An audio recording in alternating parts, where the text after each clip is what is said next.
Let me see Um, what happens if I hit record. well, I think, well, go ahead and see. It says record.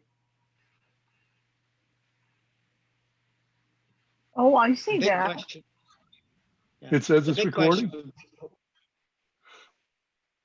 Okay, I can't tell if it is, but I think it is. okay. Very If good. it doesn't, then I'll have you send me, Yes. you can send Yes, them to me. I was going to say that I will be happy to do that. I thought only the host could record, but maybe I didn't set, that's a setting that I didn't check. So, I don't know. The button was there. you know, I've had the Well- button, but when I click it, it'll say the host has to give you permission. So, Oh, it didn't say anything like that. okay. It's- Well, it maybe says you're all set record then. on Computer, yeah. Both Okay. are- Well, I think see. you're all set then. Okay. Okay, and so we are recording the meeting, and we just have to, I guess, have anybody else who wants to record the meeting announce that they are doing that. Okay.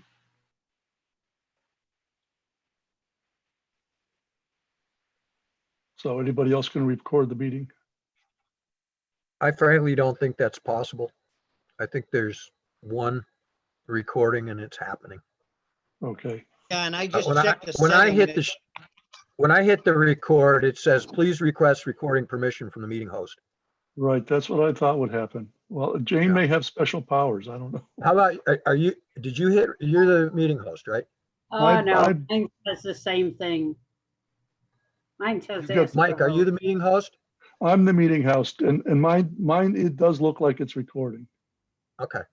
because I have You'll- it now, you'll have to I know share a it. thing that says stop recording. Okay. So Jane, I will get you a copy. Okay, great, thank you. Okay. Well, next on the agenda is review of the consultant's report. And I'm wondering if the best way to do this is to kind of go through the report and have people speak up when they have something to say. I don't know. People have I think I'll be suggestions. asleep before we get to the second page if we do that. I think we should have a little round robin discussion about what we'd like to discuss and establish an agenda.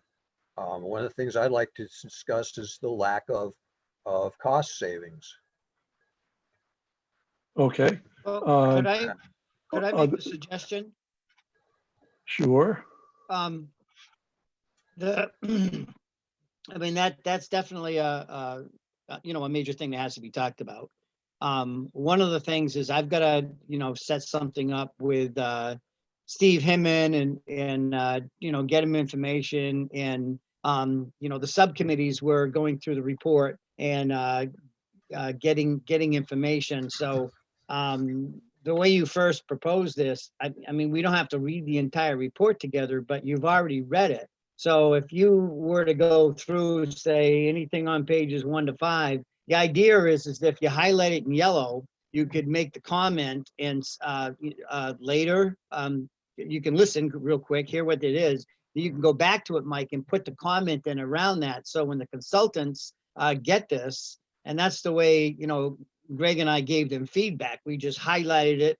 And then when you highlight it and you make a comment, it tells the consultants exactly where it was, what the issue was, and they could immediately clarify it. So I know they appreciate it because we were able to, we gave them a lot of feedback and they were able to immediately find it, look at it, and either change it or have a conversation about it.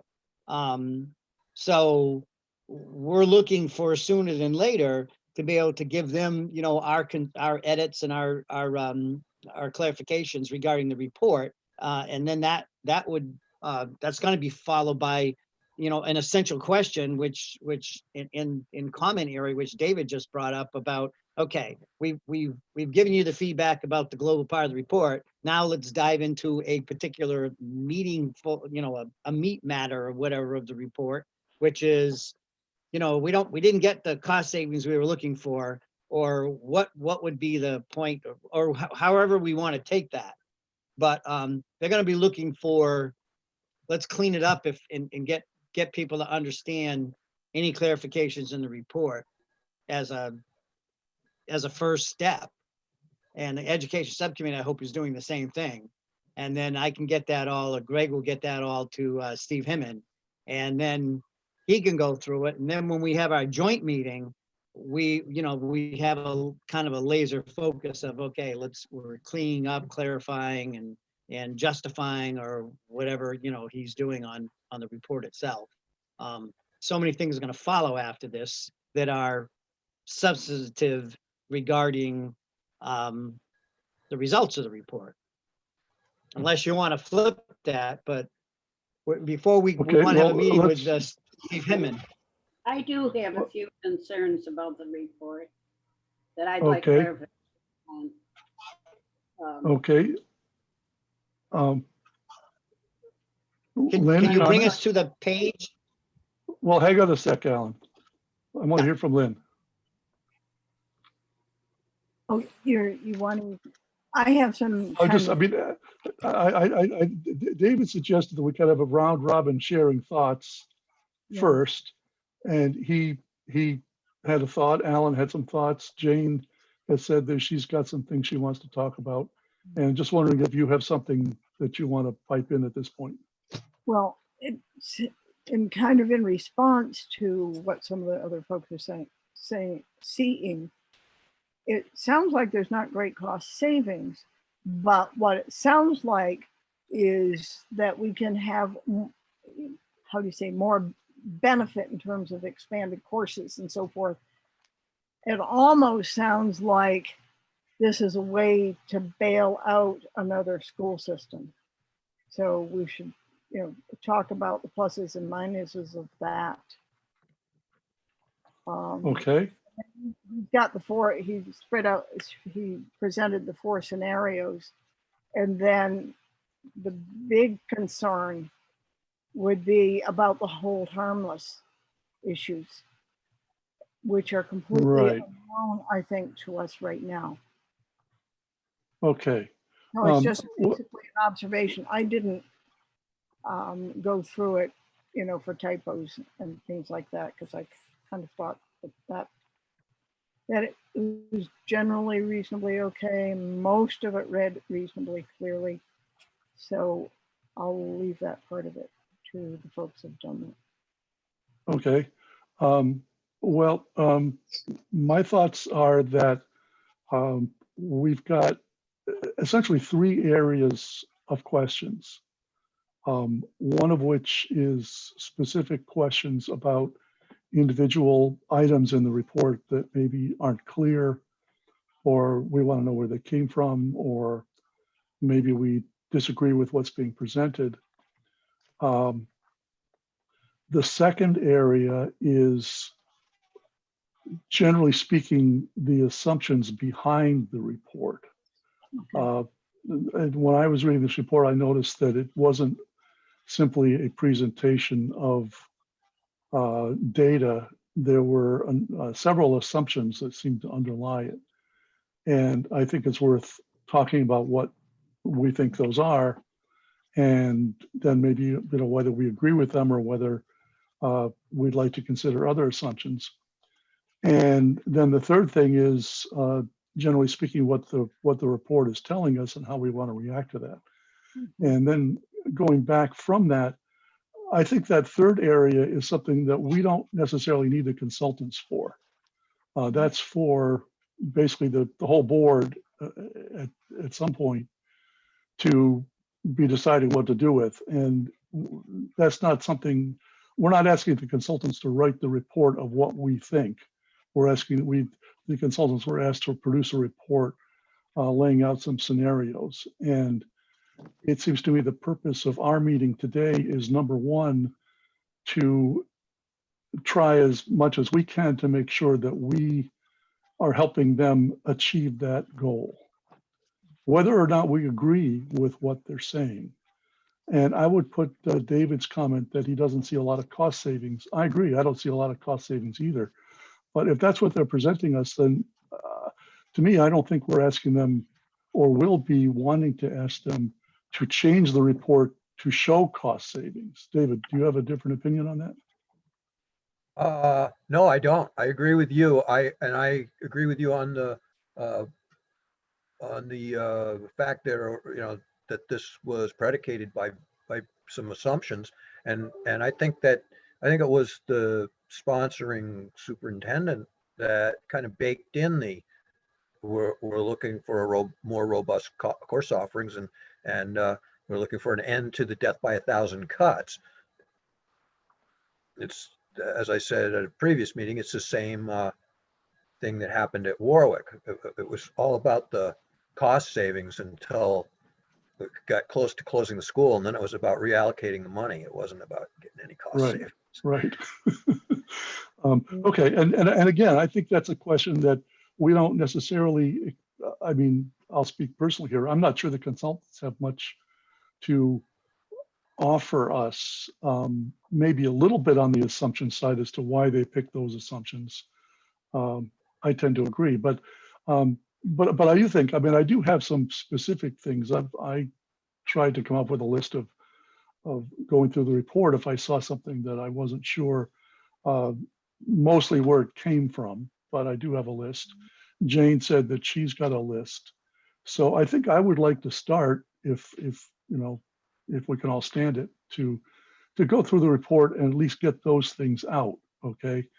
And then see what kind of time we have after that.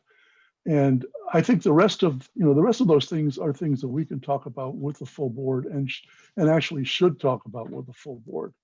I see our job as the subcommittee being to clarify this report from the point of view of what it's telling us about the finances, so that we understand what it's telling us and we feel prepared to explain what it's telling us to other people who may have questions.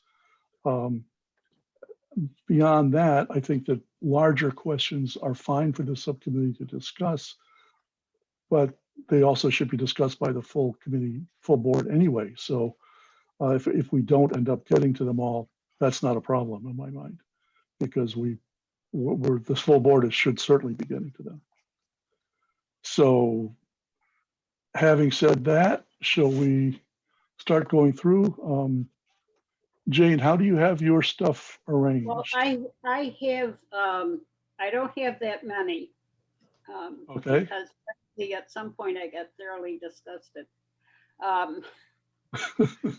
But my first comment is on page 31. So what I would suggest is, if somebody has a comment before page 31, we do that one first. Otherwise, I'll start with page 31. Well, I had a question on page 25.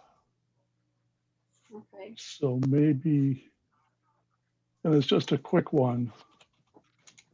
Let's Nobody see has if anything before that? anybody before that? Okay. Mine was on the second full paragraph that begins, "There are concerns among some staff that a combined school district would," and then it goes on and says, however, most people were ambivalent about the prospect of a combined district.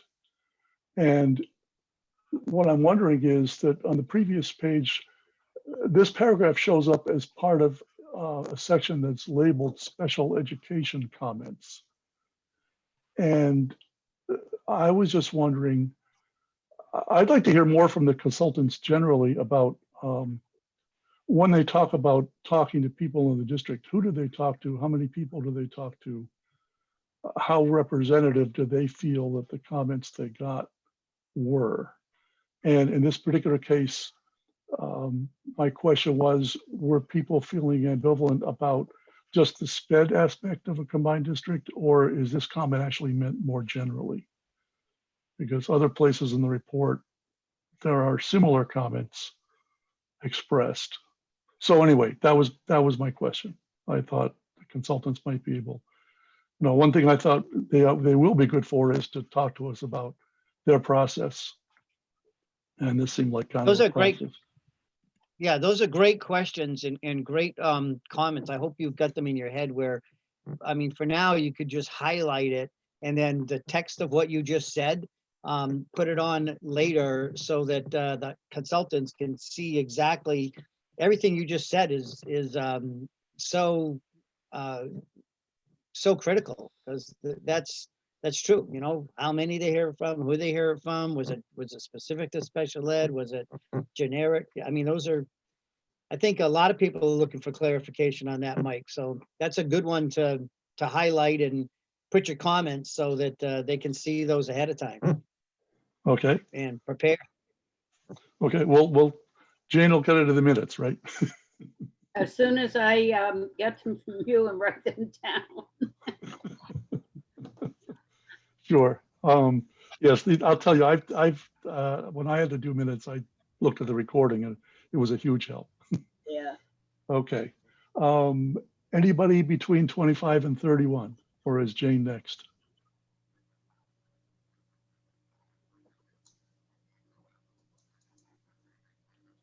I'm not hearing anything. So Okay, go for it, Jane. on 31, they're discussing the middle school and 2 different teams. And one team is 85 to 90 students and the other one is 45 students. And I want to know why it's not a balanced team. How did they come up with this kind of a distribution? Second Okay. paragraph.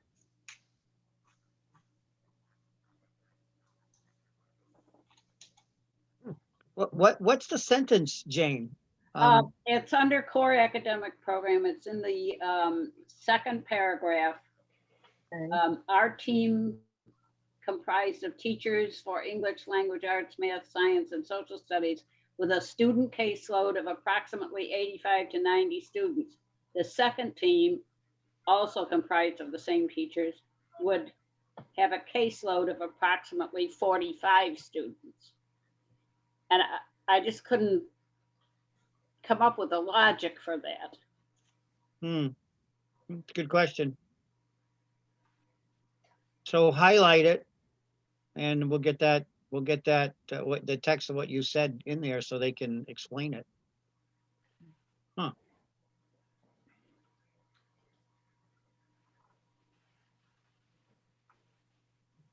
Okay. And I had a sort of a general question about that whole section, starting on page 30. The recommended program description. I just wonder, is this the program 2 that they've talked about other places in the report? They seem to like program 2. But they talk about staffing and they talk about different things. And I just wonder if, they don't say here that they're talking specifically about program 2. But I do want, so I'd like to have them clarify whether that is what they're talking about. And also, where did they get their staffing recommendations from? I mean, some of them seem pretty straightforward, but Alan, I've never run a school district. So I don't know, I mean, is 2 guidance counselors, 1 per grade, 2 school adjustment counselors, these are under the administration section. Where did that come from? Is that industry guidance? Is that recommendations from the districts themselves? Is it the consultants experience? I mean, where do those things come from? And they can clarify that when the foundation formula calls for, X number of guidance counselors for so many kids. And that's how you find out how far over or under the minimum you are, because if they call for 1 and we have 3, then that means that you're going to be spending that much more above the minimum contribution. So that's a good question. You know, how does this Okay. fit with the state guidelines for number of guidance counselors per student population? Yeah, Right. I think I figured out the answer to Jane's question. If you go to the next paragraph on grade 8, in the third line, well, in the second line, it's be responsible for a caseload of 90 students, and the half team noted above would be responsible for approximately. So bad writing, or we didn't see the half team bit. But But one is, what does half team mean then, I David? gotta think it's like half of the salary costs and half warm bodies. Well, maybe That we would should get make them to sense. clarify that. Yeah. Yeah. Hey, David, I'm- David, can I ask you a question? When I Sure. jumped out to look at the report and I tried to go back in, I got a thing that says join meeting. So I can't see anyone right now, but I can hear everyone. And when I go to join, it enters your password. How did you get out and get back in? What'd you just do? I don't know. I'm looking at your face, Alan. Yeah. We see Well, you. that's interesting. Let me see. I can't see me. You know I what? can't see anybody. Look for the Zoom app and not the Chrome browser tab. I think that might be the confusion. So it says join the meeting ID, look for the Zoom. All right, let me try to find that. All right, you guys keep going because those are good Alan, conversations. Yeah. If you're looking for a password, it is part of the invite. You've got a meeting ID and a But password. he's in the No, meeting. no, I see that. We can see I it. see that. All right, keep going because that's good conversation and I'll figure it out, I think, eventually, how to see you. Okay. That makes sense, David. Let's see if that's what they come up with. So we should highlight that paragraph also, David? Yeah. Yeah, I did. Yeah. So all these highlights are only going to be on my computer. Well, you can send them around. Yeah. Well, we can talk later, but you can share those highlights. You should be able to share that report, what you have with Greg, and then he can put them all together in a highlighted, in a highlighted report. So when you're done, send it to your edited or your highlighted report to Greg. Oh, I'm sure he doesn't want the whole report. I'll make a list of what. I don't want to make him read 100 pages to look for highlights. All right, maybe copy and paste them. Yeah. Yeah. Trying to follow. Anyway, my David. next comment then. Did you get back in? I did. I just got back in. I was listening to David's comment was rattling in the back of my head going, how do I get joined the? So I saw a little camera down there and here I am. I see you all. Jane, why don't you just go Yeah. ahead with your comments and then afterwards someone else could do their comment. I think just trying to decide who's next in the page All right. is slowing us On down. page So, 61, my question is probably any of you can answer. No, you can't. 61 is, I'm sorry. 44 was my next question. Mhm. And it was, they have listed there a sped ed director. And then further down the line, further down that table is sped team chair. And I wanted to know what the similarities and differences are there. Why do you need both of those positions? How are they different? Yeah. Do you want me to answer that or do you want that one? I can just tell you the answer or you can wait for them. I mean, a special Yeah. education director. Pardon? Go for it. All right, special education director looks at the entire district and all of the financial aspects and who's going to be placed where and out of district, in district, and so forth. the district is set up in teams. So you'll have, like at the high school level, you'll have a team chair that might be handling 5 or 6 kids that have autism or have a specific need that they need one-on-one, help. There might be another group of kids that 8, 9 kids that has a team chair specific to them. The team chair teaches kids and works with the other teachers that work with the kids, as well as the paraprofessionals. A director can't be that close to working directly with the kids and with the teachers and the kids, because the kids' needs are so fluent as they're working with that population of kids. So the middle school might have a couple of team chairs. I don't know what Pioneer is, because I haven't looked at that, but that's the difference between a team chair, which is at really a building level, specific to specific groups of special ed kids that have needs, and paraprofessionals, versus the director who meets with the team chairs. Okay, they're only listing one team chair. Well, it's 1.6. Ah, Oh, I'm sorry. oh, I What I was see. looking at was the unit A, 1.6. I have a general question about that chart, which is where did they come up with this? And maybe Alan has answers it with that it's all based on DESI and its rules. But I did go back and look. Not that one. Not that one. That one's based on Okay. the population of the kids. The districts Okay. do have a lot of flexibility on, how many team chairs, they're going to have depending on the needs of the kids. And to save money, they're rewriting education plans, it seems, to have, instead of one-on-one paras, they'll have like one para to deal with a couple of kids that are working, under a team chair.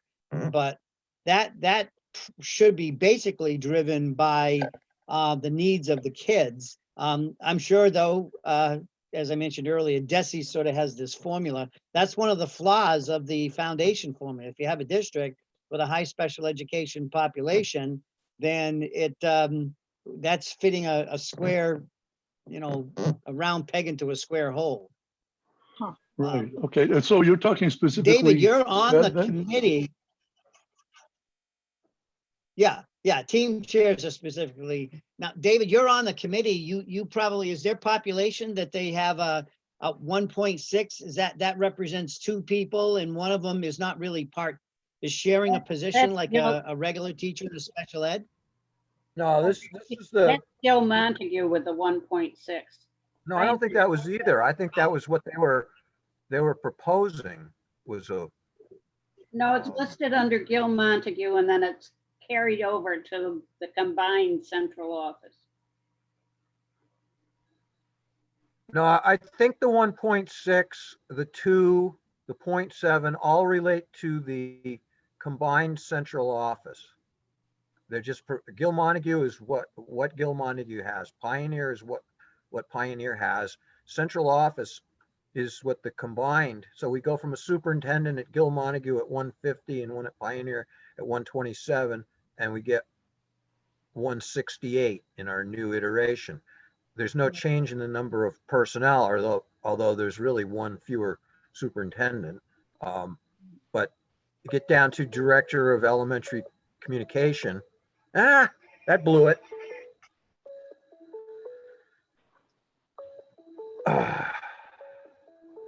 We can Sorry, hear folks, you. I got a phone ringing. I got to get rid of this phone here. There. That was Michelle calling about CARES Act. That'll have to wait. Yeah, well, I'd like to get clarification on this chart generally. Why, for example, do they think that, all the salaries go up by, considerable amounts in some cases anyway. And they had a similar chart a couple of years ago when they did their first pass at this type of a study. And it had some differences. And I mean, the one 2 years ago had a director of, I think it was oh, I'm blanking on I just had it in my head, but it's a director of teaching and pupil learning. services. Oh, Pardon? Director I of didn't know teaching if and they learning. called them director of pupil services, because some of them will use that instead of special education. But it sounds like you want, Jane, you want to just identify that table, that chart with a highlight. We'd like to have the consultants go through and give more detailed explanation on those Right. numbers, and leave it open like that. Yeah, how did they come up with it in terms of the positions and also the salaries? Yeah.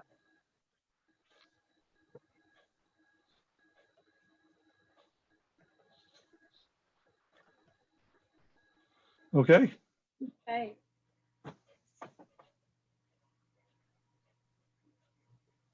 What else you got? Jane? and you got more? I got two more. On page 61, whoops.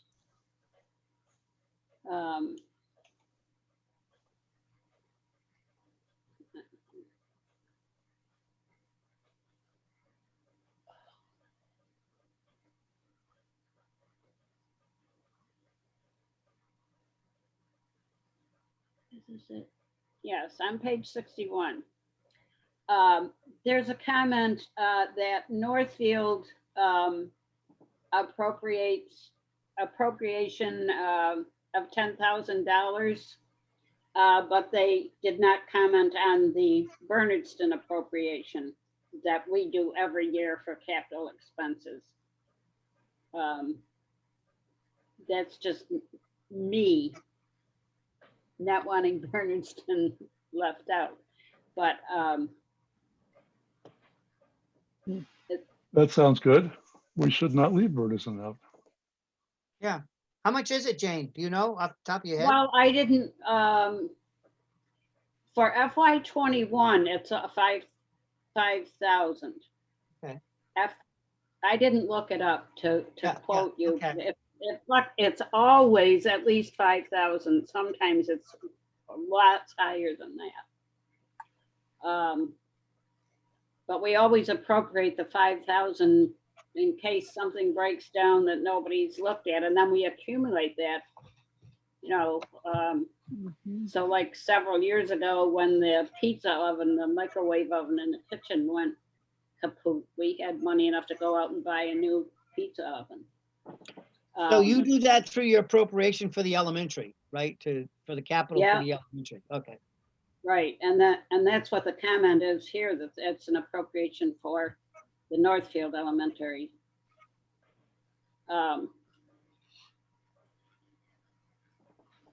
And I don't know, I didn't read further to see if I guess I thought that neither Leiden nor Warwick was included in that comment because they were talking about FY '21. And we don't have those buildings in the districts anymore. Right. That would make sense, but you don't do that through the school budget, right? You're doing through a special appropriation and putting in a revolving account at the town level in case there's an issue with the school. And that's Is that how you're doing exactly it? what they're saying about Northfield. Note the Northfield appropriation, $10,000 to the Northfield Elementary District. Okay. We all, I don't know how they're putting it in a revolving, but okay. Well, I guess the question is, maybe Northfield shouldn't even be mentioned here. well, maybe not. I mean, but if it I- is, maybe there all should I be other said- things All I mentioned. said was Northfield District was mentioned. Why wasn't Bernardston? So It you seems can like either flip you that mention around. everybody or nobody, right? Yeah, exactly. So yeah, I think that's a good question.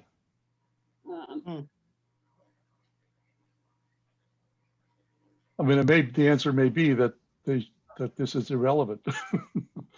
But Exactly, and it probably is. My Well, other, it captures the school cost that is hidden otherwise. David, does the town of Warwick have a revolving account for its elementary school that you accumulate in case prior to this? in case there was a major expense, you already had the money appropriated to address it?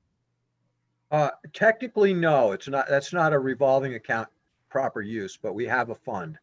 And Okay. it survives from It goes from year to year. fiscal year. You can I accumulate. mean, right, so we appropriate $15,000 to $20,000 a year into what would be probably a capital fund if we could agree on our terms. Oh, yeah, yeah, but- that'd be right. Capital the- fund. But the deal in the 4-town Pioneer District always was that each town provided a school building at its expense, and it's kind of structured as a no payment triple net lease, and the school then insured it and met those sorts of expenses.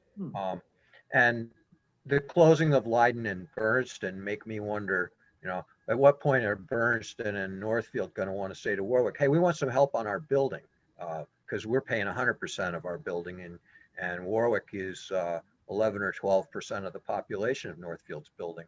Well, we say we're sorry, we got a building that we've been left with, and that's where our money needs to go for buildings. Good luck. You supported closing us. But that is Yeah. a underlying, unimputed cost is in the elementary schools. Right, I didn't I'm mean, wondering if that's I'm not a wondering if that's a revolving fund in misunderstanding. Bernardston. What's that? It's not a revolving fund in Bernardston, it's a capital fund. Yeah, that makes sense. Like 2 years ago, it was $24,000 to replace a sidewalk. I Okay, Well, it should be, I agree with you, Mike. It should be all or none. Because if they're trying to capture a cost of the district, that the taxpayers have to pay for, quite frankly, I think they ought to be listed because that's a school expense. Even though it's not, attributed directly to the district, it's coming out of taxpayers' pockets, and it should be there for all the towns that are doing it.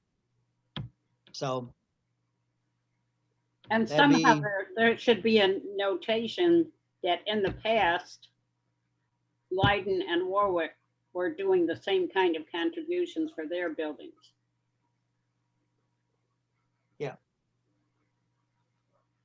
and come to Okay. think of well, it, they still may be Montague makes doing the it because they contribution still too. have the buildings and they have the capital expense. So, Well, they're- I'm sure they still have those funds. Leiden turned their building into a town hall and Warwick's gonna keep theirs at school, so Okay. at least it looks that way at the moment. Anyway, my next one is on page 78. And Jane, just for the minutes, it occurs to me that Montague also has a similar Okay, situation where we have a capital fund for Gil Montague okay. that we appropriate money into every year. Probably Gil does too. Yeah, I'm not sure. I mean, we all take care of our own buildings. The district. Well, in the takes care past, of maintenance, but they don't. in the past, Montague has simply, Montague has, at various times, at least one capital account or stabilization account, and it is tended when needs have come up for the elementary school buildings to just appropriate out of there as necessary, but they're not dedicated to the school. But we have a special situation now where we're getting a lease from a solar company, and the finance committee decided not to just roll it into the general fund because it's going to end at some point.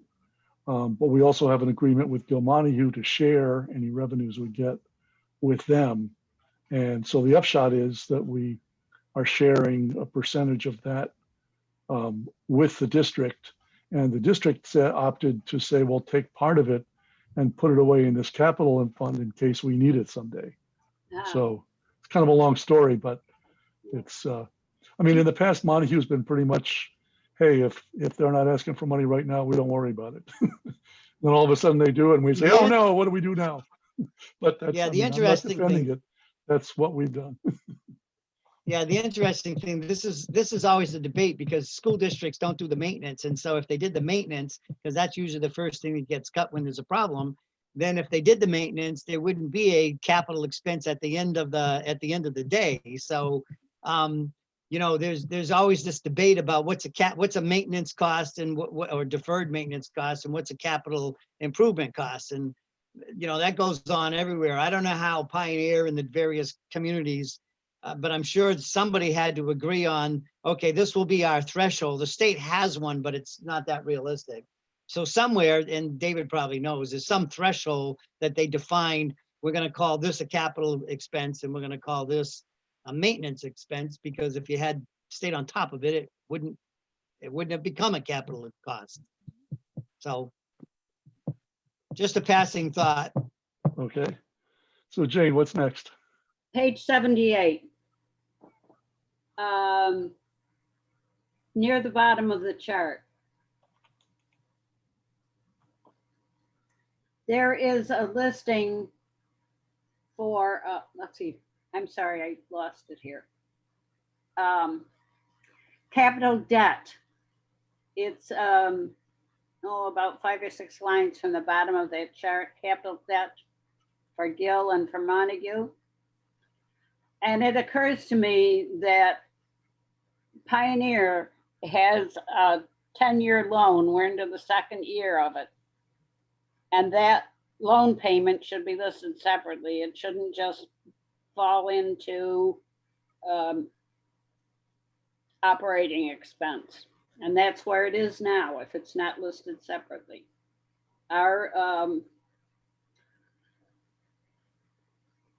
That's the loan for your Our deficit? district- Yep.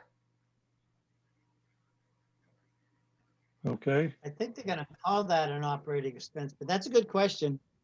Okay. It might be Well, worth they showing. are calling it an operating expense, but we have had long discussions with them about that, and DOR has agreed with us that it should not be an operating expense. It's separate. And but I see in this year's budget, it's kind of back in there. But I do not think, even though it's not a huge amount, I don't think that Gil Montague has any responsibility for helping to repay that debt.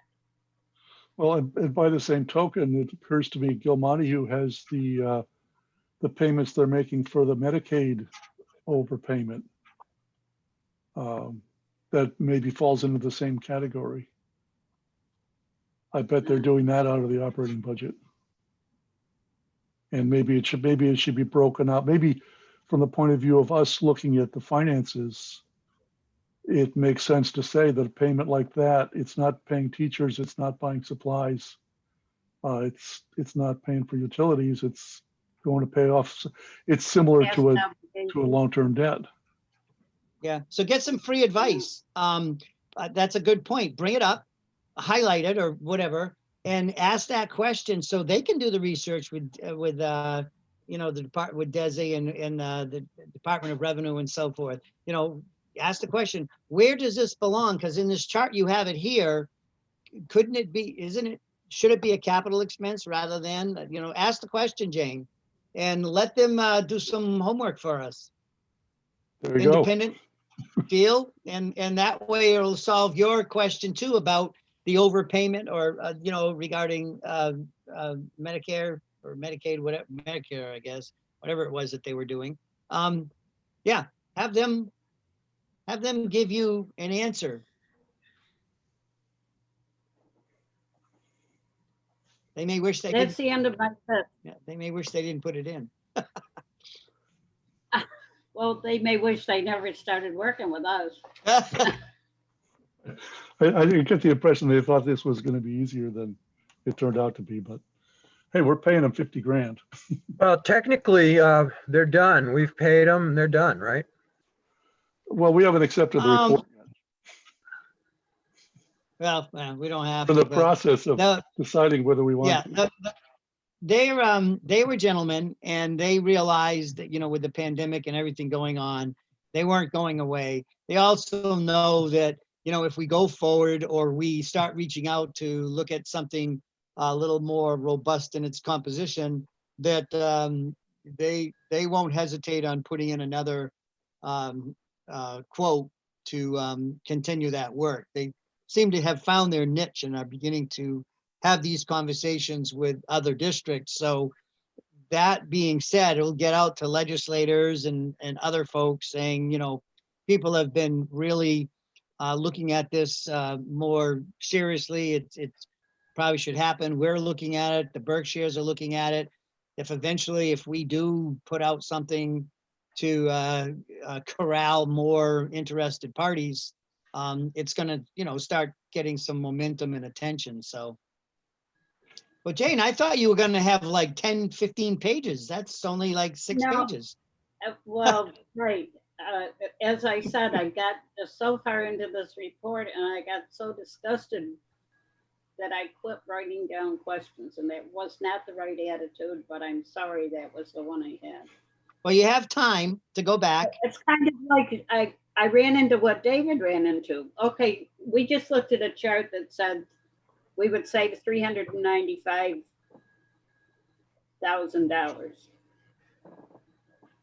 You don't see that savings anyplace beyond that chart. Where did it go and why? It was redistributed, reapportioned.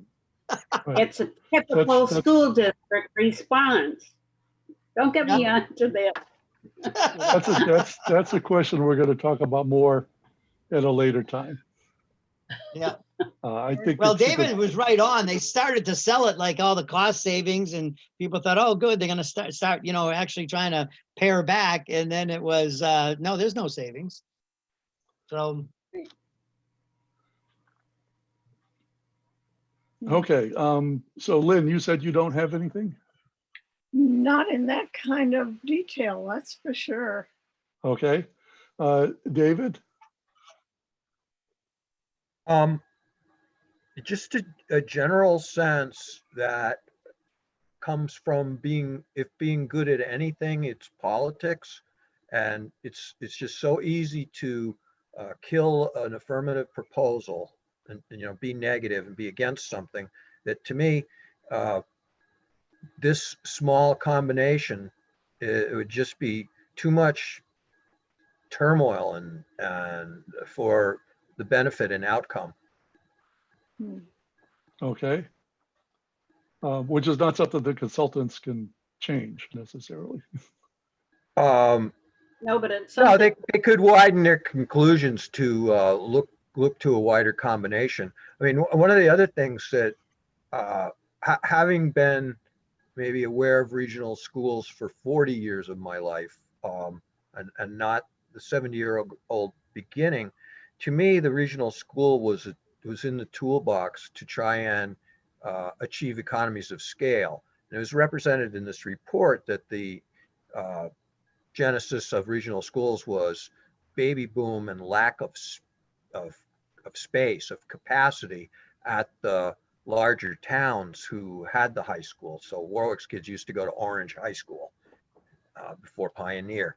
So that was revelatory, I guess, but things have changed, you know, since then. And I think my framing of the rationale for regional schools, I think, is accurate today.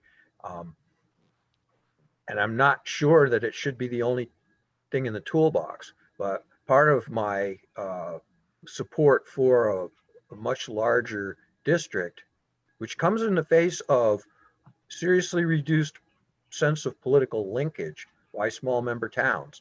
But my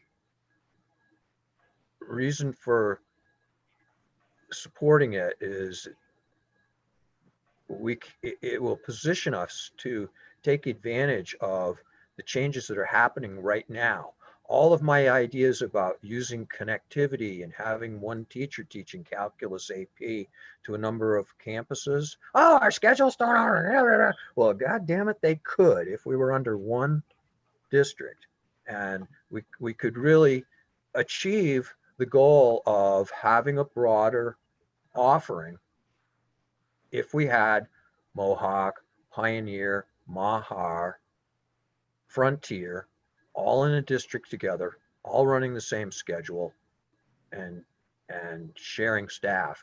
And so I'm really a booster of that idea, and Debbie Downer on following through on this merger. Okay. I picked up on that history that they talked about.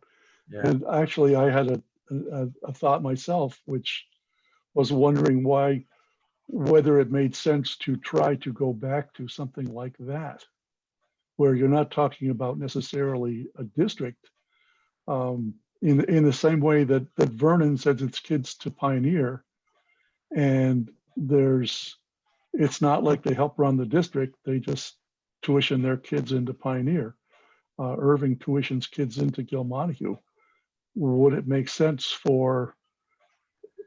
that's a different model for getting more kids into a building without having to have more towns involved.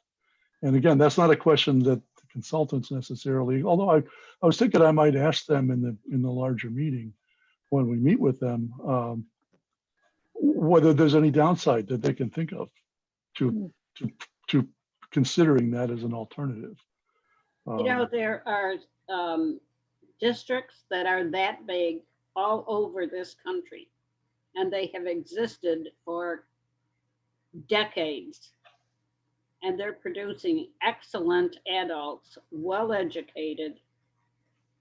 And why Massachusetts thinks that it has to have all these little districts is beyond me, since I'm a foreigner here. Well, But Jade, I think I that's have a another. member on my finance committee who grew up in one of those districts.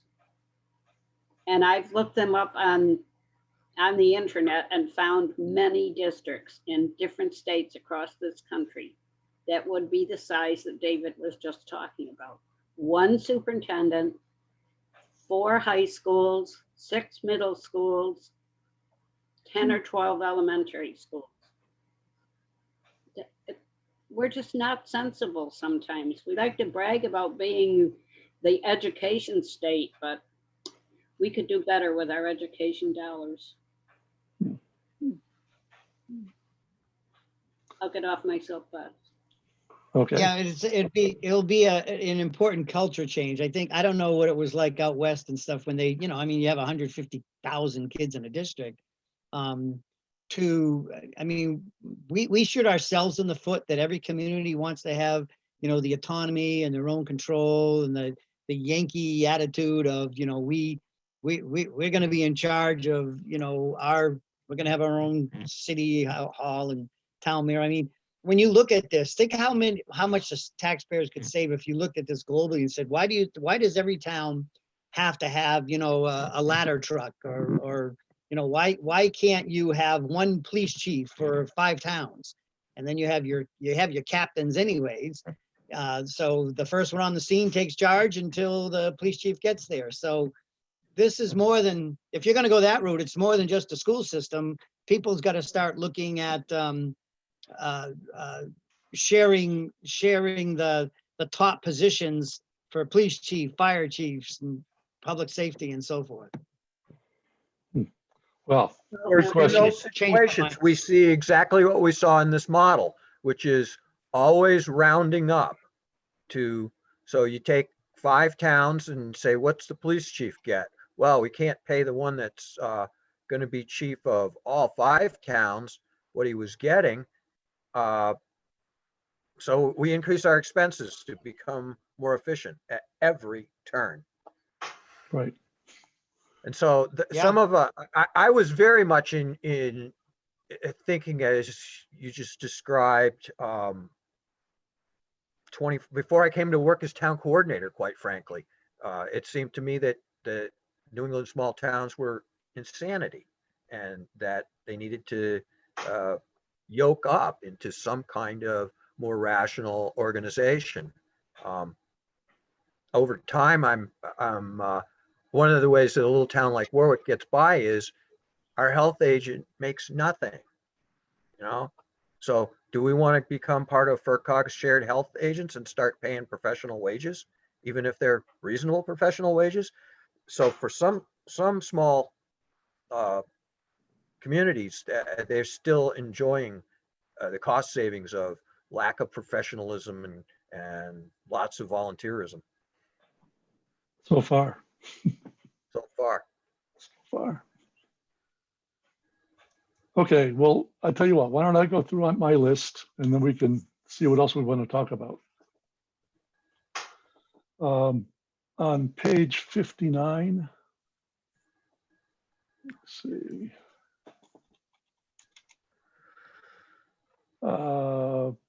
First real bullet point there. The first sentence, Pioneer Valley, on the other hand, received more base aid than its FY foundation aid. Where's that? Okay, I was wondering what they meant by base aid. Page 59, Yeah, what line? the third line down. Okay, Oh, I see. My question was, what do they mean by base aid? And I just now see that they answered that. That's prior year aid. Okay. Okay, so scratch that one. The next page, page 60, chart number 23, local required contributions.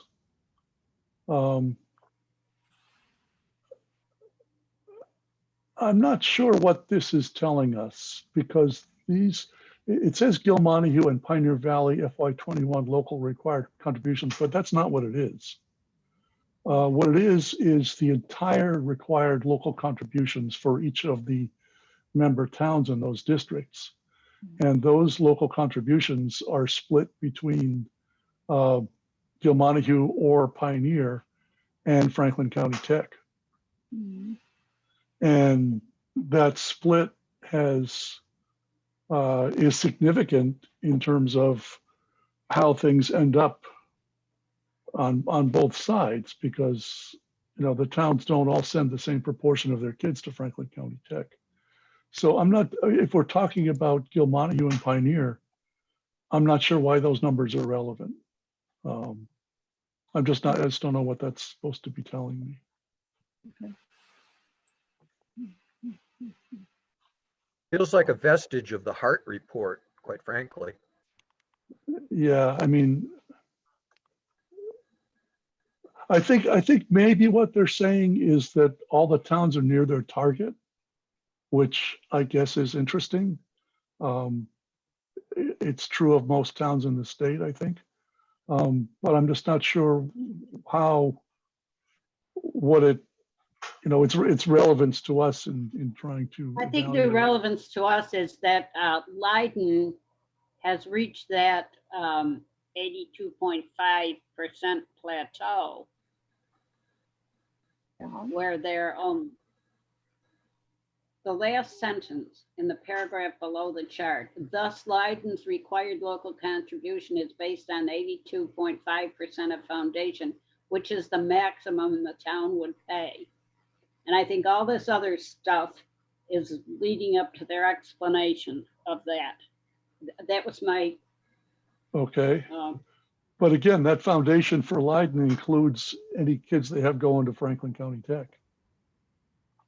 true, but wealth goes into foundation calculations, and Leiden's understand. town wealth has increased significantly lately. Okay. No, I understand how all that works. I just, again, I'm not I sure. don't know. Again, I mean, so what that Leiden's at 82.5%? And that's going to affect down the road required local Well, contribution. but I have a basic objection to the 82.5% requirement or limit, because that takes money away from us people out here in the West and gives it to very rich towns in the East. Well, Jane, you and I should talk offline because I just wrote a paper on that and sent it to DESE and DLS for their study of that issue. You're absolutely correct. Yeah, I did too. So, yeah. But yes, we should. So do yeah, you we want me should- to highlight this? Yeah, I just say what is, I sometimes I got the impression that they were just bombarding us with data and there wasn't necessarily a clear plan for, in their minds, or rationale for why they're telling us this stuff. It's just, so I'm just curious why this, I mean, why not show us the target shares and the local contributions for, that are relevant to the district. Well, the next chart does say it, doesn't it? I think the next chart does, but then what's the point of this chart? I don't know. We'll ask them. I'm going to ask him. Exactly. That's Okay, good. okay. Let's see.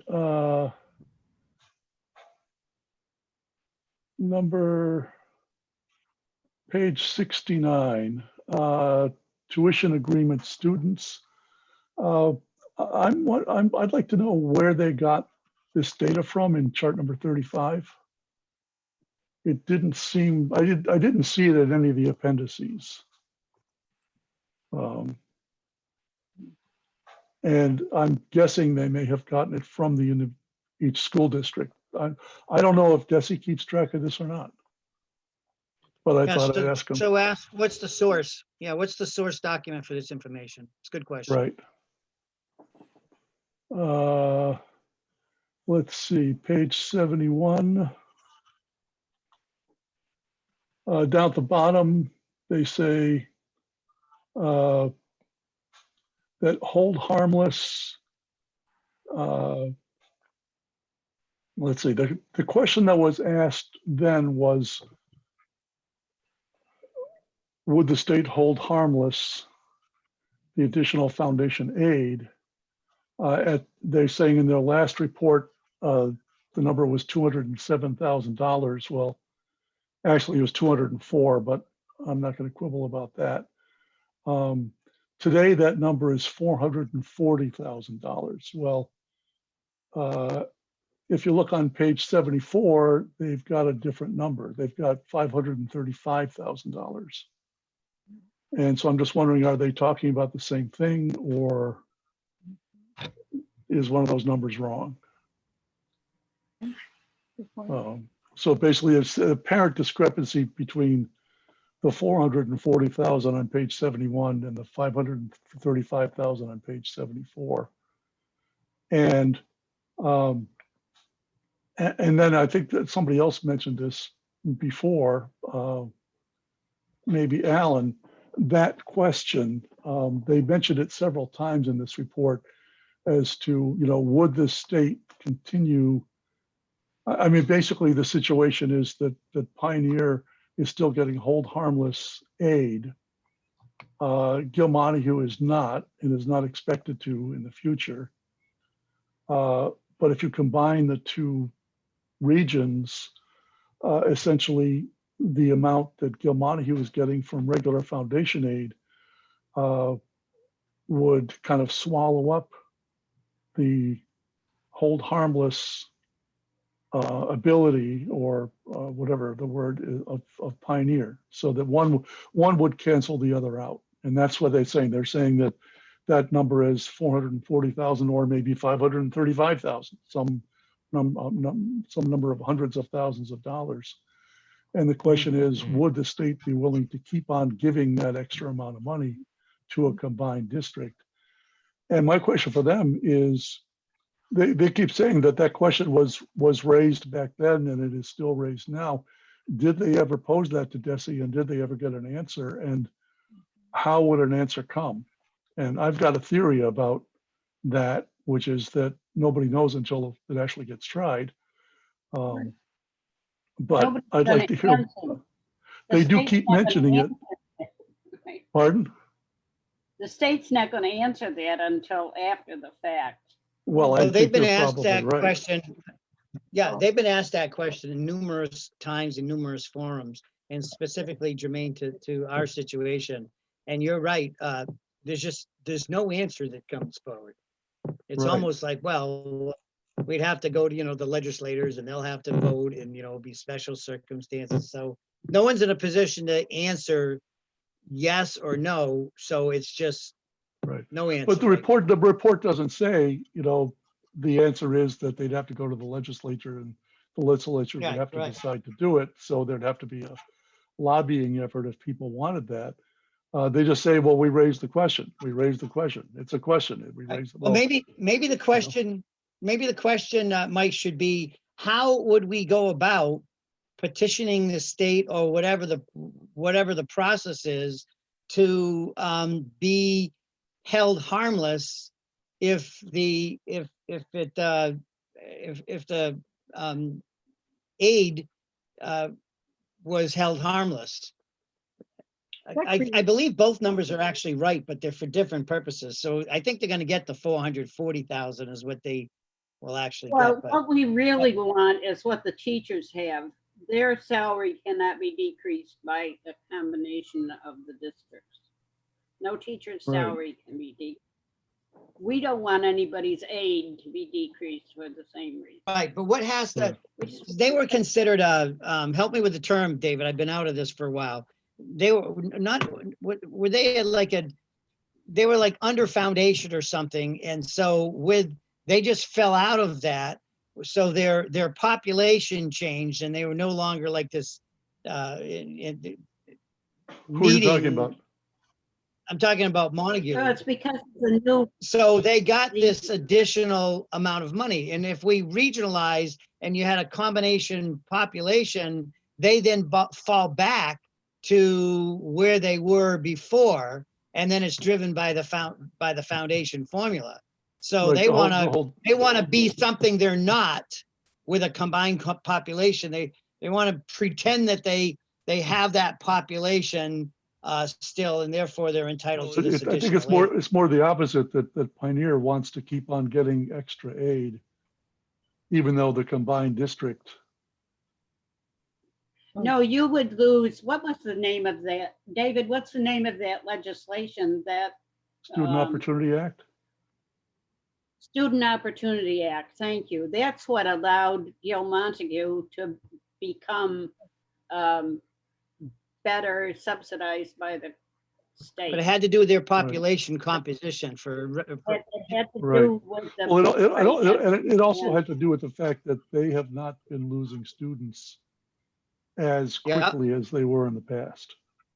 Yeah, they didn't have as many disadvantage. They're not losing students. Pioneer doesn't get, I mean, what are you gonna get? $20,000 each year for the next 5 years? Or Yeah. if that, whereas, they're getting, a real boost to that.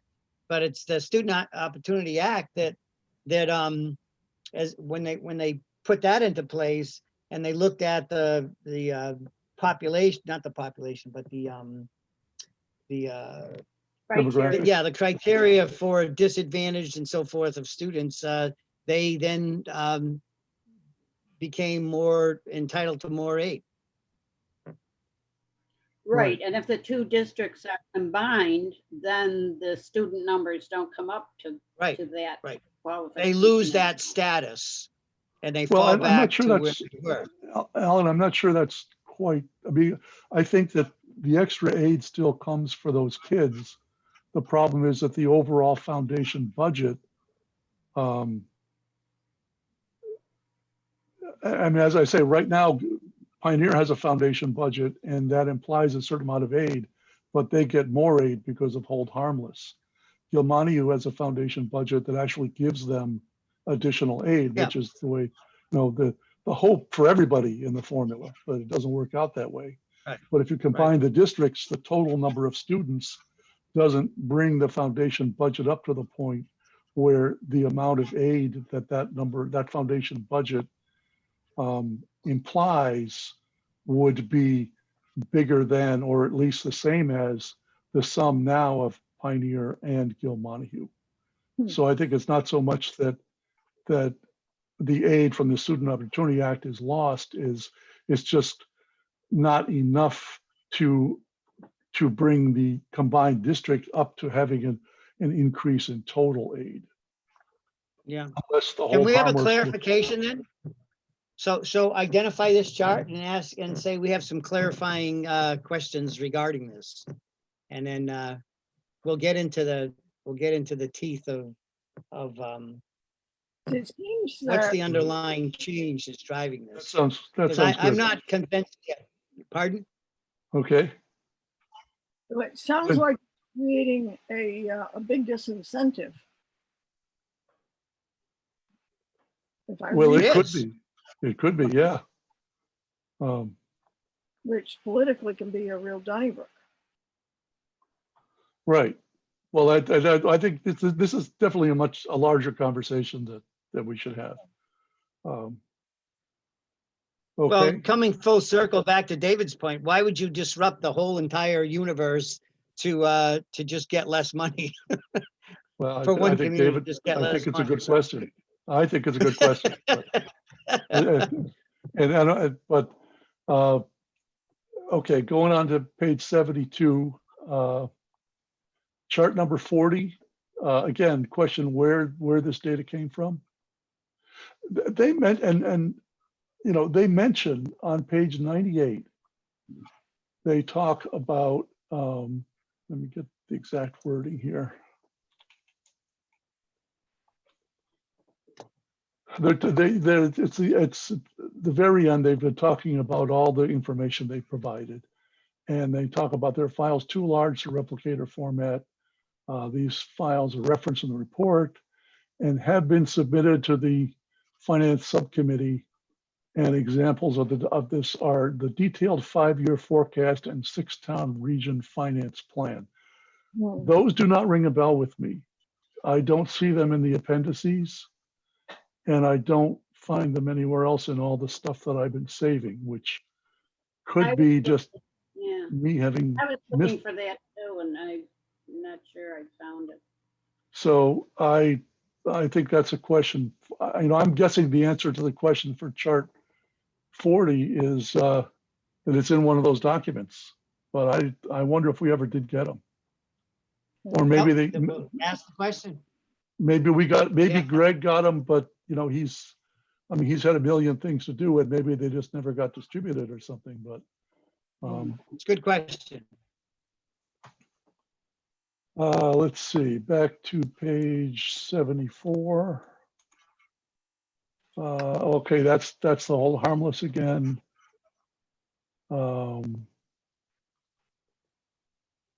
Page 77. Okay, here they talk about program summaries for the program 1 and the program 2. Just wondering how they came up with these, where they came from. Mhm.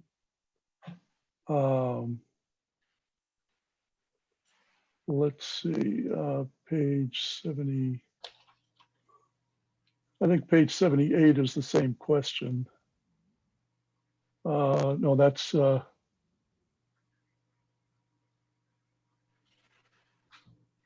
Where did this data come from?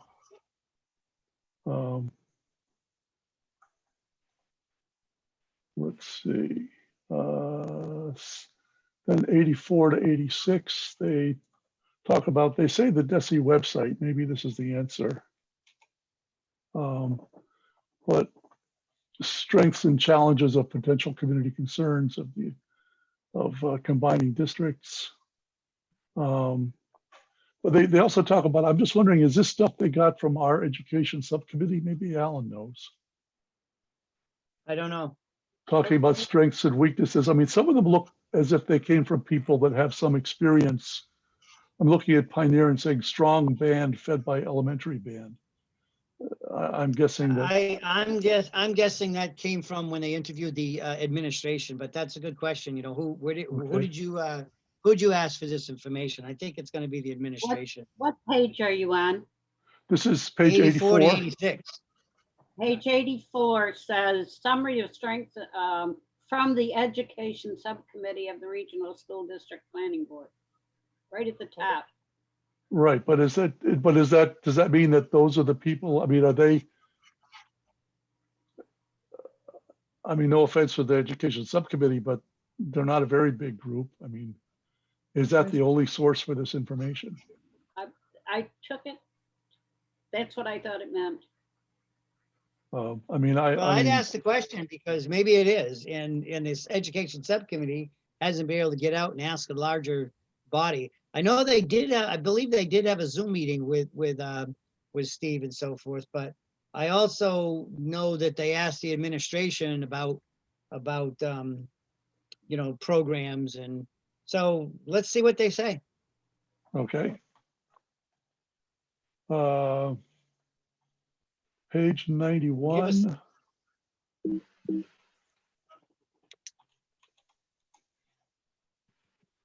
91, they talk in the second paragraph about program 1 and program 2. And I just noticed that talking about program 1, it adds staff for student supervision, music, world languages, physical education, and library media. Whereas back on page 32, second to last paragraph, it says program 1 has additional staff of administration, office support, world languages, and special education. So it doesn't mention music. It doesn't mention the library. And I'm just wondering whether that was, you know, I mean, we don't really have a good description of what program 1 and, you know, program 2 actually are. I mean, That's a good question. There's some charts, and there's, you know, they mention them a few times, and they refer to program 1 as more bare bones and program 2 is more robust. But you know, they seem to expect us to take all that on faith because they don't really lay out what that means, what they think they're saying when they say that. So I just wonder if we could get them to describe it more. Yep. Let's see, and then 98 was that that mention of that those documents, which I wonder, did we ever get them, and if so, where are they? Yep. They're on the website. They're on our website. Who says? If you go out to Gil Montague and go into our website, you'll find those tables out there. Are you looking at them now? No, I'm not. So Because I thought I did that earlier and I did not see them. I was sure I saw them. Oh.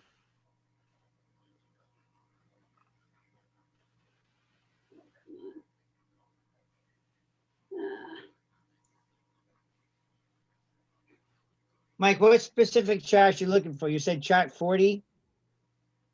Well, the data behind chart 40. I mean, I think Okay. they talk about having done a full 5-year simulation with DESE. And I don't see that anywhere. All right, I'll talk to, I'll ask Greg if it's up there. I mean, the two things they mentioned there on page 98. Yep.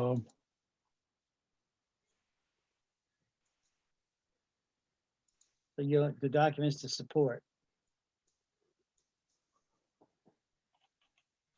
Yeah, and they Okay. talked about somewhere else they talked about having laid out. I think they do.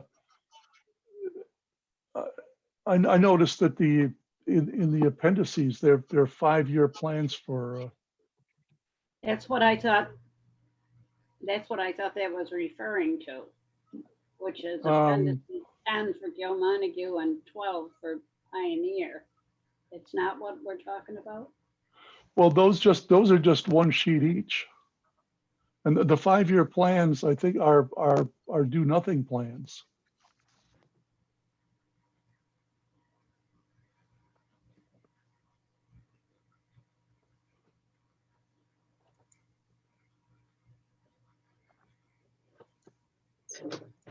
But Jane, if I'm looking on the website, I see meetings, I see agendas and minutes, and that's it. Click on the report. Click on the Abrams report. Where is that? All right, when I go to the Six-Town Regionalization Planning Board, then Okay, the first folder that comes up on my screen is Abrams report, appendices.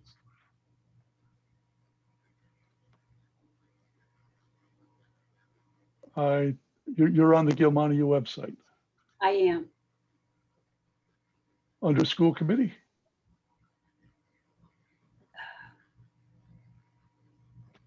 Actually, what I did, I saved Greg's email telling us how to get in here from months ago, and I just clicked on that. Ah, maybe you want to email me that link? I will email you this whole email.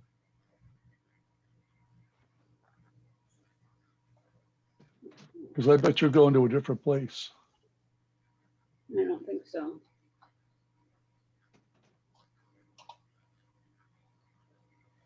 Okay, it's headed your way. Oh, is it? No.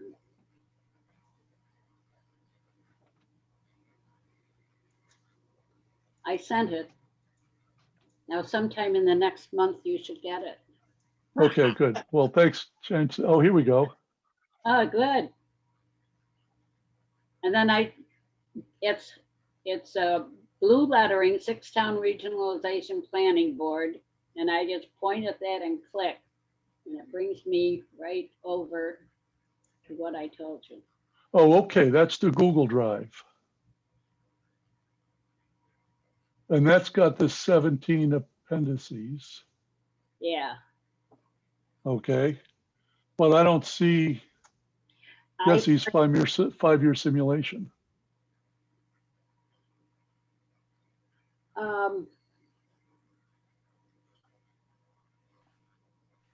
Do you guys want to play around with this later?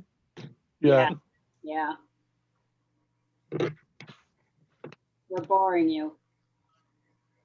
Well, no, it's just that it sounds like, it's this, It's a we're not really deliberating. We're just trying to figure out where stuff is. And certainly we can ask Right. the consultants. I'll ask Greg and maybe, he can send you a link, Mike. So, yeah, I'd say that those two things mentioned on page 98 at the end are what I'm Yeah. interested in, I appendix think, 12. but they sound like they so might Jane be. can just put that down as a question, please provide the source documents or sites that you're using for these charts. But then, speaking of the appendices, I did have some questions about them. Mhm.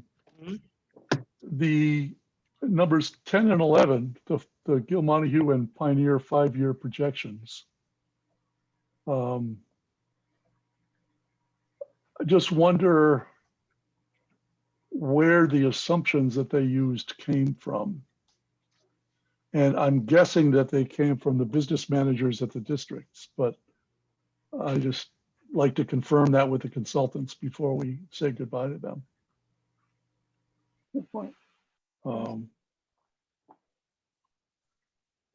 And then, let's see. Okay, well, I think, okay, I had a question. My question on Appendix 11 is basically what we were talking about. I think it's the documents on 98. They've got the 5-year Chapter 70 projections in Appendix 11, but there isn't much in Appendix 11.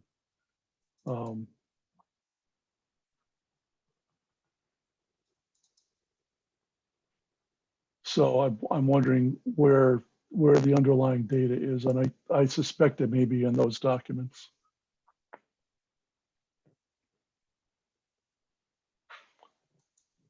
So that was it for me for specific questions. I mean, I share David's question, especially for Montague. looking at it from a purely kind of selfish Montague point of view, I don't see a big advantage for Montague for doing this. In most scenarios, we end up owing more money in our assessments.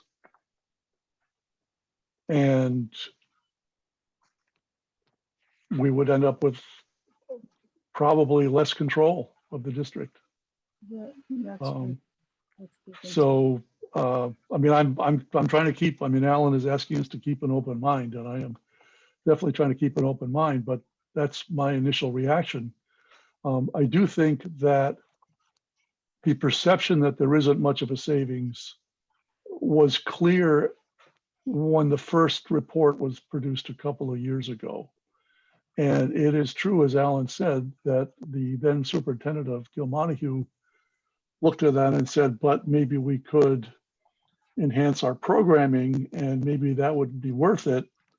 Maybe we would be a more attractive school district for kids to come to. And that was the impetus for doing this study. Yes. But he has now moved on to other things. And I would be really curious to hear from both his successor and from Mr. Skagel, how is it pronounced? What their thoughts are. And I also, I wonder a couple things. I wonder whether it would make sense to say, let's not just form a bigger region, but if, say, Northfield and Warwick want to send their kids down to Gilmontague, we'll be happy to accept them and, you know, talk about what we might be able to do since we'll have more kids and presumably more financial aid. And I also wonder if we were to go to one big district, why would we continue to have a middle school building and a separate high school building? Or I say continue, neither district does that now. I believe the building in Turner's Falls is big enough to house the entire combined middle school and high school. That's, I guess, a question for the consultants. And I think the answer is that they were charged with looking at a, two building combination. So they just picked the buildings that they thought were appropriate for each one. But I think you probably could realize some cost savings, certainly some educational efficiencies and maybe other advantages if we were to decide that we did want to move in a one larger region direction by having everybody in one building. Yeah. I mean, I think one of the things that, and I don't think it's an effort that would just be a total waste of time. I think when you bring this out and you present it to, boards of selectmen, finance and other stakeholders and stuff, what you get is, well, we wouldn't do that unless we had X, Y, and Z, or maybe if we had this change in the formula or whatever, it would be something that we'd be interested in. Or, I mean, you might get, no way in hell would we ever do this unless and that all feeds into designing some criteria that has been identified by towns that are essential ingredients if the state is serious at some point of trying to find something bigger. And what we discover in listening to, I mean, we got a lot of smart people, and in listening, and they're no different than, in terms of some of their concerns and stuff that other towns are going to have.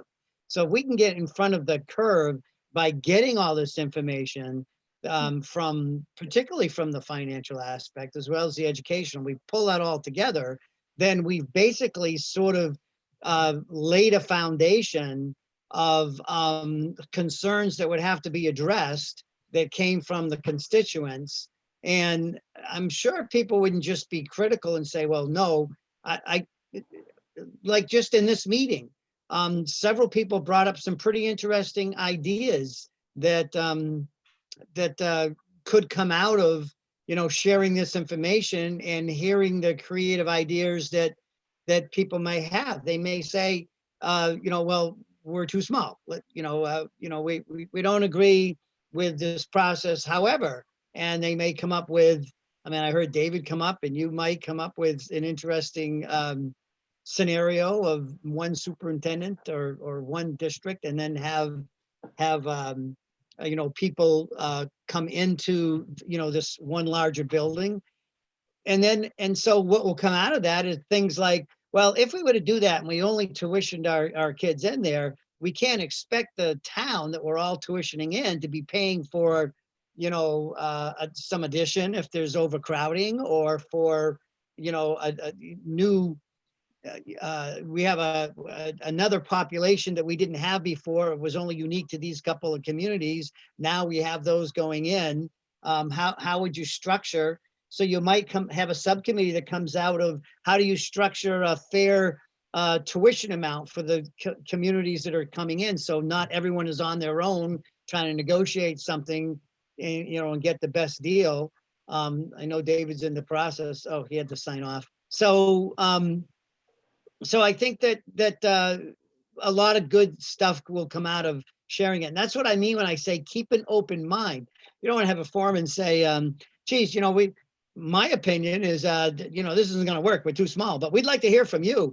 I mean, come on, let's say, this is one idea.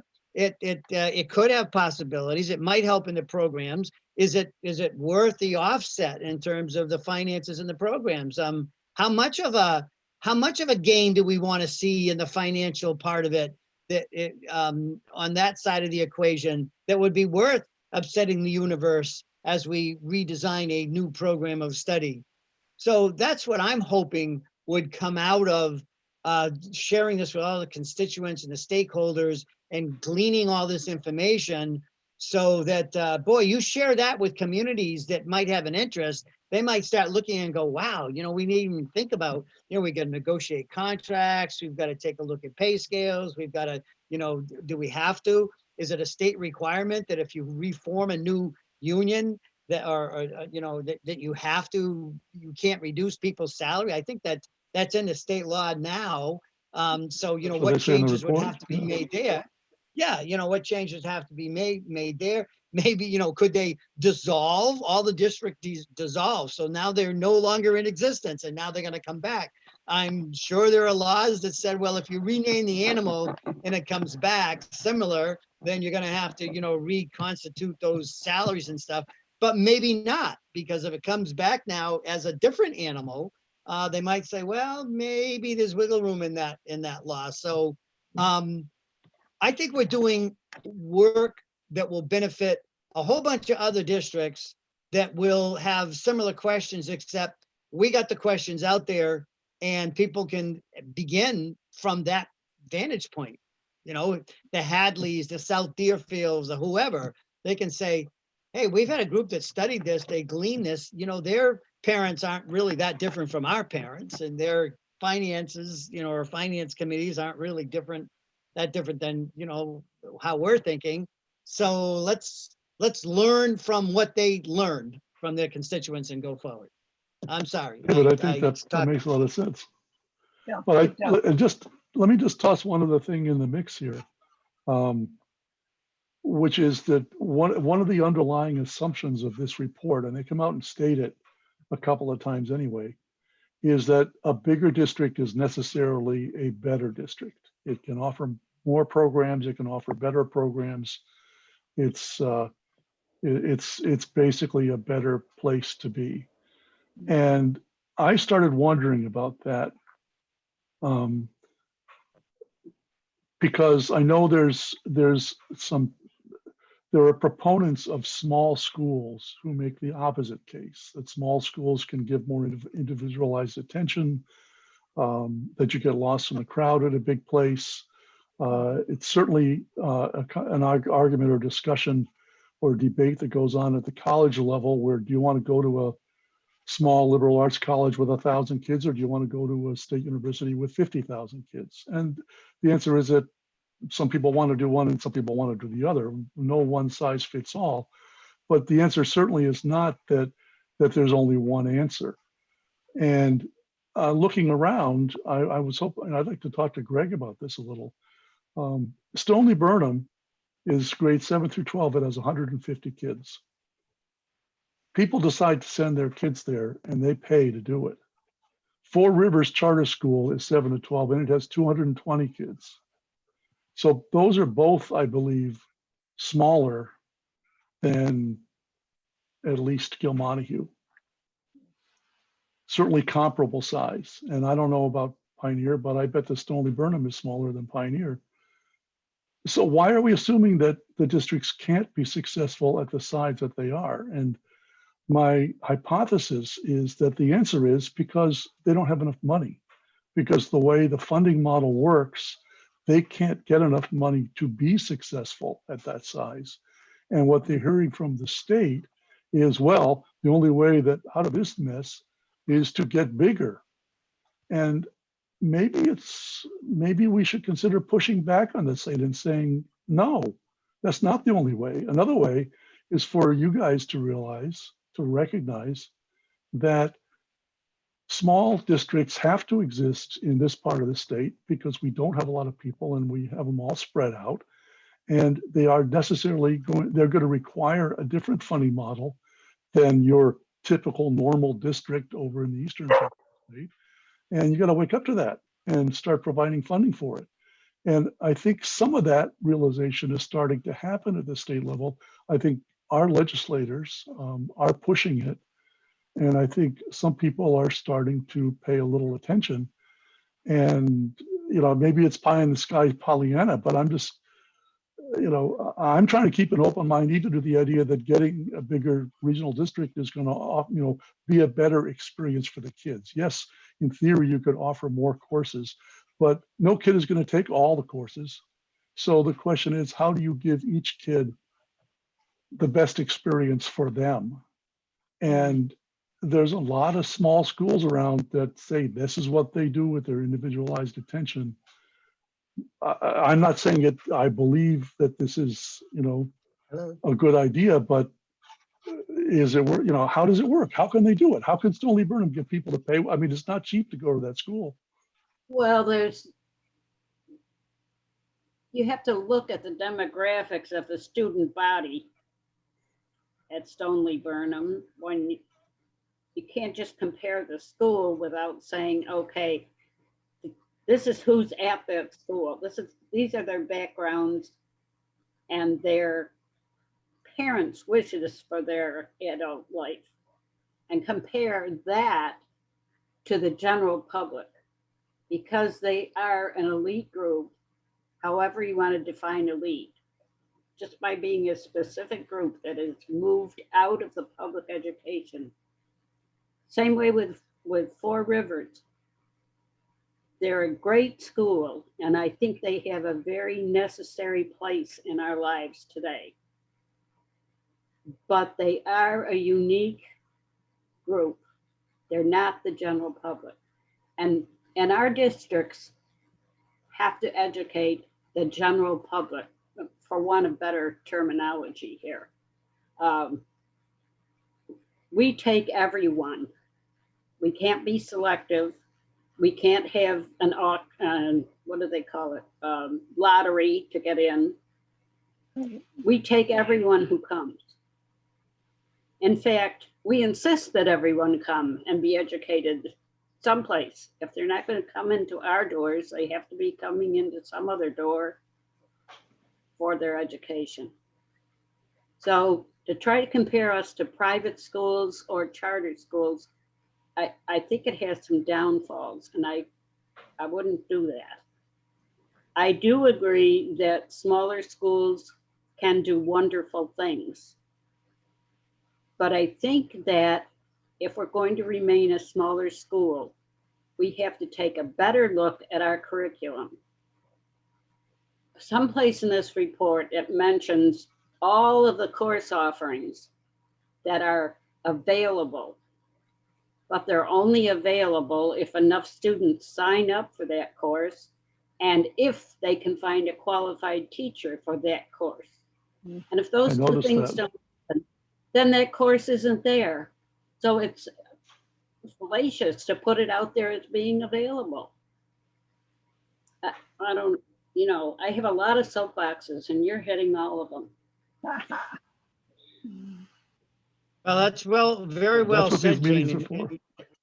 Yeah, it's very well said. It's true. I mean, their population, they're very wealthy. A lot of the people are from China. That's why Greg does these conferences at, 7 at night. So it can be some reasonable time in the morning over there. But they pay a lot of money because they're in that position, to be able to do that. When I was superintendent of Berkshires, you had Richmond, and Richmond was a K through 8 school, and then they could tuition their kids into one of the 3 high schools. And, people are relooking at, and it was a small school. I think there was maybe 260, 70 kids, in the whole elementary, K through 8. And they got a fabulous education. And when they went to, whether it be Pittsburgh or Taconic, these kids would be in the top 5% of the class, and they'd be the presidents, the vice presidents, of the class, and valedictorians and so forth. So, that all comes down to the quality, how good the staff is. If you have, it's not just having a certified staff. You have to have teachers that are, just at the top of their game all the time. And, one of the problems is I don't have to tell you the way the collective bargaining works and everything else, that we have teachers that are on the top of their game and they're just phenomenal. And we have teachers that maybe once they were, and maybe they're not quite as sharp as they used to be. I don't know, but the fact is we have, when you look at, these private schools, they don't have these kind of agreements the way they pay folks, and they don't have this kind of protection. And sometimes that protection's a really good thing. That's how that came about, because people were doing things that they shouldn't have been doing in administration. And so that's what came into play. So you have to have quality teachers providing in the end, I don't care if there's 100,000 or there's 200 in a classroom. That's where the learning takes place. And you could have 1,000 in a school. When you go into a classroom, you're 20 to 30 in a room with a teacher providing a quality education. And so that's small. It might be in a smaller school, but I don't know of classrooms at elementaries that have 50, 60 kids that you can put in there. So I don't know. I think that the finances of the state are never going to support the way we have it now, the smaller communities, because when the legislature votes, we are you get this from Kulik all the time, and Rosenberg, They're not there anymore. they're not, but they were champions for us and trying to, secure funds.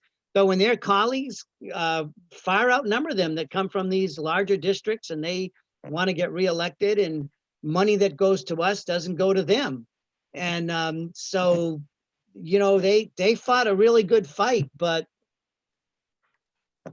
we're going to be talking about financial problems for a long time.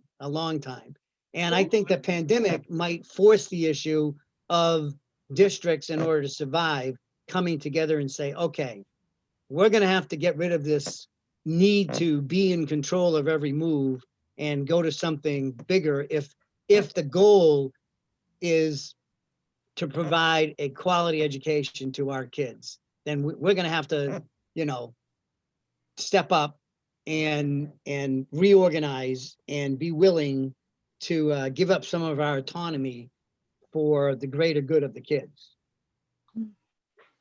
Yeah, we lose sight of that. We lose sight of the kids most of the time. Well, I think that's true. One thing that occurs to me that I don't remember seeing any place in this report, correct me if I'm wrong, is the rural school aid. We all got Oh, yeah. I didn't Well, see that's it. part of the foundation. So it should be in there as an adjustment, right? Well, it might just show up as, It was separate, wasn't it? it probably would be. It's a good question. We should ask. Yeah. Ask that question too. Where's the rule aid? I was gonna say, Does that Alan, I change agree the- with you that the quality of the teaching and the dedication of the teachers is really key. Yeah. And I guess a question on my mind is, how does a system best encourage that?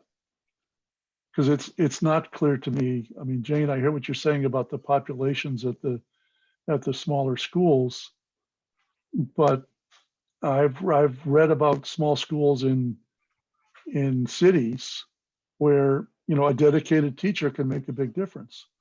Yeah. You want to know And I my think- answer to that, Mike? Sure. My answer to that is you can't hide. When you're in a small school and there's 10 teachers in a building or 15 teachers in a building, you can't hide. You have to pull your share.